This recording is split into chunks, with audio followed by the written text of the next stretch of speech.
Welcome. In this video, I'll show you how to play Emoji Pong on Instagram. All right. If you found this video helpful, please leave a like and subscribe to the channel for more such tutorials. The first up, just open up the Instagram app and tap on the DM icon or the messenger icon. Okay.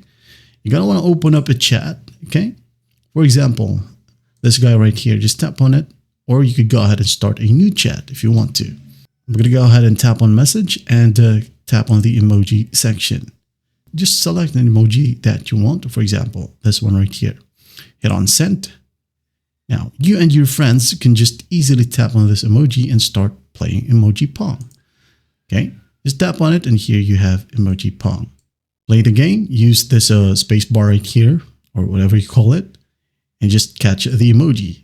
Okay, as you can see here, I got one hit. So basically, you're challenging this person right here to play with you. Okay. So when the person taps on it, you will be able to see your high score.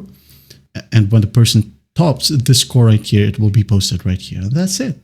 That's how easy it is to play Emoji Pong on Instagram. Well, I hope this video helps and I'll see you in the next one.